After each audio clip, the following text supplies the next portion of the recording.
rive gauche de la Seine, non loin du quartier latin, le palais de l'Institut. C'est là que travaille M. Louis de Broglie, prix Nobel 1929, secrétaire perpétuel de l'Académie des sciences. Le professeur Pierre Grivet lui pose quelques questions. Monsieur de Broglie, vous avez reçu le prix Nobel de physique en 1929 pour votre découverte des ondes électroniques qui portent aujourd'hui votre nom. Pourriez-vous expliquer la signification de ces ondes entièrement nouvelles et comment elles ont profondément changé notre conception de la mécanique et créé en fait une nouvelle science, la mécanique ondulatoire? Oui, c'était en 1929 que j'ai reçu le prix Nobel de physique pour la découverte de l'aspect ondulatoire des électrons. C'était le résultat de très longues réflexions. En 1905, quand j'avais 13 ans, M. Einstein avait découvert que dans la lumière, il y a non seulement des ondes, comme on le savait depuis longtemps, mais aussi des corpuscules, ce qui lui avait permis d'expliquer l'effet photoélectrique qui n'était pas explicable jusque-là. Et puis j'avais étudié aussi beaucoup la théorie de la relativité.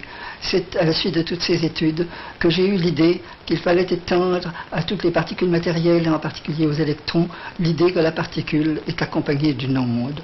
Ceci changeait profondément la mécanique des particules, en ce sens que jusque-là, on pouvait, à l'aide de lois connues, déterminer, calculer, si vous voulez, la trajectoire des particules, tandis qu'après l'introduction de la mécanique ondulatoire, c'est à partir de la propagation de l'onde que la trajectoire des particules se trouvait déterminée, de telle sorte que certaines apparences ondulatoires apparaissaient même dans le cas des particules comme des électrons.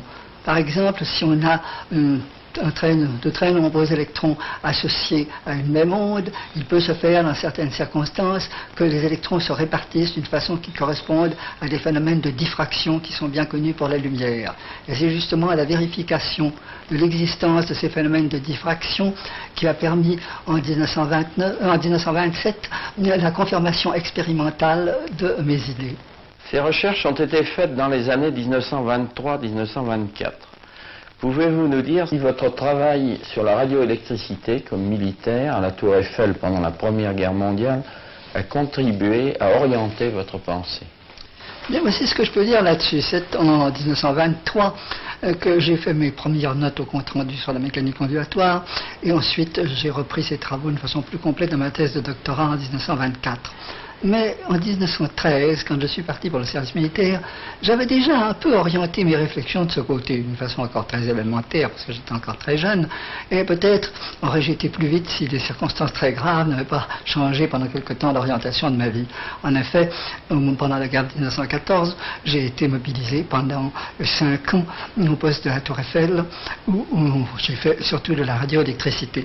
Seulement, ceci a peut-être retardé un peu mes travaux, mais n'a pas été tout de même tout à fait inutile pour le développement de mes idées, parce que pendant ces 5 années, j'ai eu à étudier beaucoup les ondes électromagnétiques et les électrons, à me familiariser, si je puis dire, avec eux, à un moment où la radio, qui était encore dans un état très embryonnaire, se développait cependant très rapidement, puisque c'est à ce moment-là qu'on a commencé à employer les lampes à 3 électrodes, les tubes à 3 électrodes, pour la réception et ensuite l'émission des ondes électromagnétiques. Alors j'ai certainement appris beaucoup de choses dans le domaine pratique, j'ai réfléchi beaucoup sur les ondes et sur les électrons, et ceci a peut-être un peu préparé les travaux que j'ai accomplis pendant les années suivantes.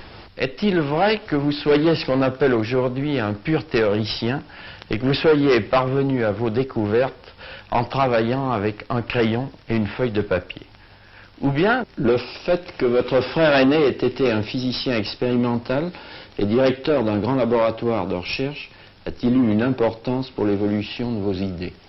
Il est certain qu'en un sens, je suis un pur théoricien, je n'ai jamais fait de travaux expérimentaux personnels, et c'est toujours à ma table de travail, avec un crayon si vous voulez, que j'ai travaillé sur les questions théoriques.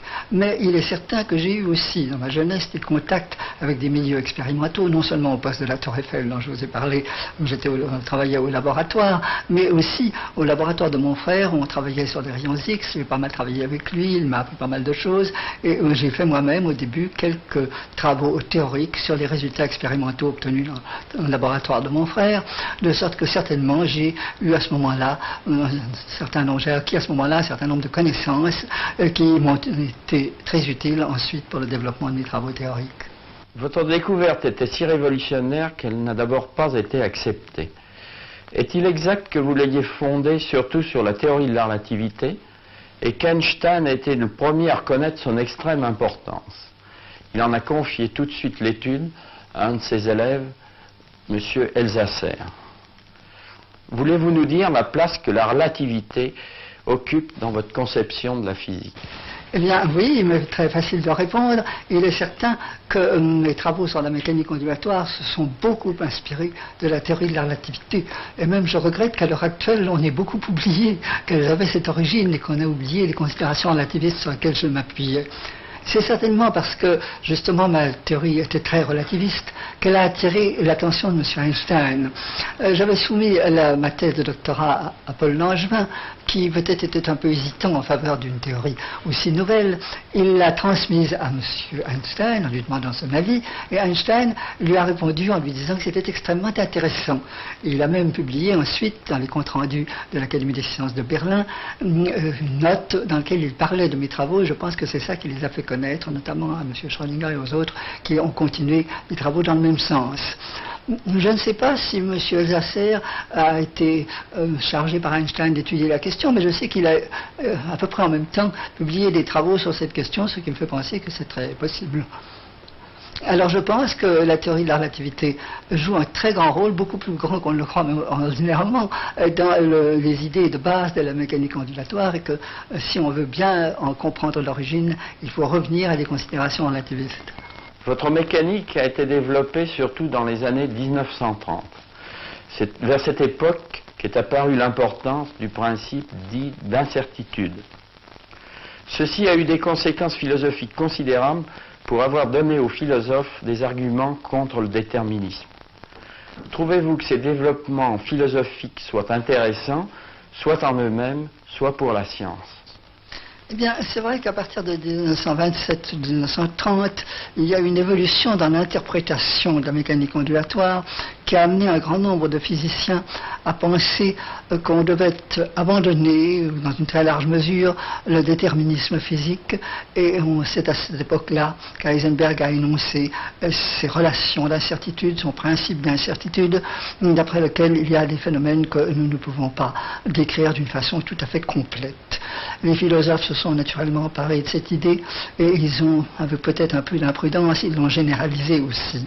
Mais je crois aujourd'hui qu'on a été trop loin dans cette voie et qu'en réalité, le principe d'incertitude est simplement un principe d'incertitude, c'est-à-dire qu'il veut dire que nous ne connaissons pas, nous ne pouvons ne pas connaître exactement les choses, sans que cela veuille dire qu'elles soient indéterminées, ce qui va beaucoup plus loin. À l'heure actuelle, le corps de ma pensée m'a amené à affirmer qu'on aurait certainement avantage à reprendre des images plus précises, car je crois que la science a toujours cherché à établir des liens de causalité entre les phénomènes, et je crois que cette recherche de la causalité sera toujours extrêmement féconde en science. Évidemment, c'est aller très loin que d'affirmer le déterminisme général, absolu de tous les phénomènes. Je suis prudent, je ne veux pas aller jusque-là, mais enfin je pense que le rétablissement de liens de causalité est une chose qui est très utile en science. Einstein exprimait l'opinion que l'interprétation probabiliste de votre mécanique n'avait pas atteint son stage ultime de développement. Il disait, en parlant du principe d'incertitude, « Je ne crois pas à ce petit Dieu qui joue avec des dés ». Pouvez-vous nous donner une opinion sur ce problème philosophique? Oui, certainement. Au moment où s'est développée l'interprétation de la mécanique ondulatoire, de la mécanique quantique par les incertitudes, Einstein et aussi Schrödinger, qui étaient des grands fondateurs de la théorie des quanta, ont pensé que cette interprétation purement probabiliste n'était pas exacte. C'est pour cela qu'Einstein a dit que Dieu ne jouait pas au dé tout le temps quand les phénomènes se déroulent. Einstein et Schrödinger ont fait d'ailleurs des objections très précises, qui ne sont pas des objections philosophiques pures, mais des objections sur des cas précis, aux théories qui ont été adoptées. Et moi, j'ai beaucoup réfléchi à ces objections et je crois maintenant qu'elles sont très fortes et qu'il faut revenir en effet à une théorie qui sera, je dirais, beaucoup moins profondément probabiliste. Elle introduira des probabilités, si vous voulez, comme la théorie cinétique des gaz autrefois, mais pas d'une façon qui oblige à croire qu'il n'y a pas de causalité. Vous avez écrit beaucoup de livres, les uns sur la théorie pour les spécialistes, les autres pour le grand public, deux enfin sur les applications, les ondes du radar d'une part, la microscopie électronique d'autre part. Quelles sont en général vos idées sur les rapports entre l'enseignement et la recherche? J'ai écrit en effet un très grand nombre d'ouvrages, je ne parle pas des ouvrages de vulgarisation, mais des ouvrages tout à fait scientifiques. Ce sont presque tous des cours que j'ai faits pendant les 34 ans où j'étais professeur à la faculté des sciences de Paris. Sauf cependant celui qui se rapporte au guidage des ondes électromagnétiques. Mais ces cours, je les ai faits sur des sujets très divers, deux sur des applications, comme vous le dites, et c'est évidemment que j'ai attaché toujours beaucoup d'importance à l'enseignement et que j'ai toujours voulu rédiger ce que j'avais enseigné parce que je pensais que c'était utile. Je crois donc que l'enseignement et la recherche sont des choses très liées et que quand on fait de l'enseignement, on apprend à préciser ses idées et que ça aide également à faire de la recherche. Cependant, il y a peut-être une petite restriction à faire que j'ai faite dans certains de mes exposés. C'est que l'enseignement oblige à être un peu dogmatique. On ne peut pas dire devant ses élèves, je crois que c'est comme ça, mais c'est peut-être le contraire, parce que ça ferait peut-être un effet qui ne serait pas excellent sur les élèves.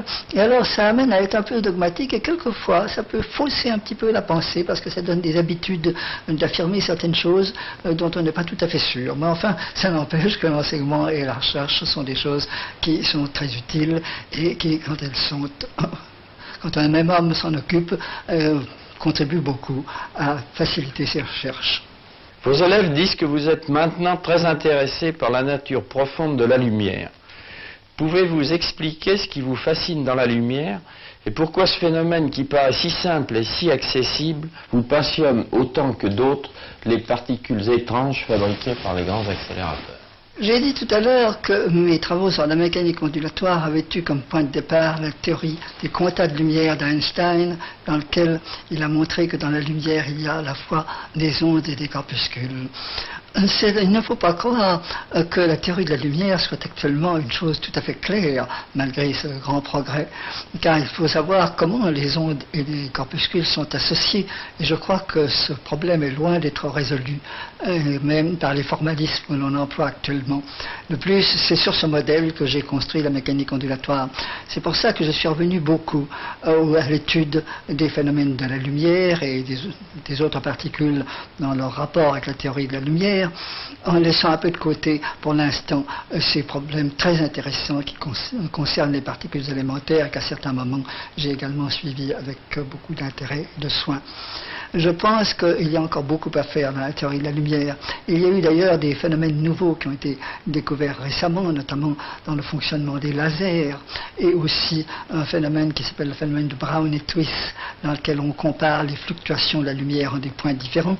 Et toutes ces questions, quand on les examine de près, semblent de nature à faire progresser beaucoup nos connaissances sur la lumière et nos idées générales sur l'association des ondes et des corpuscules. L'interview que vous venez de voir a été réalisée sous les auspices de l'UNESCO.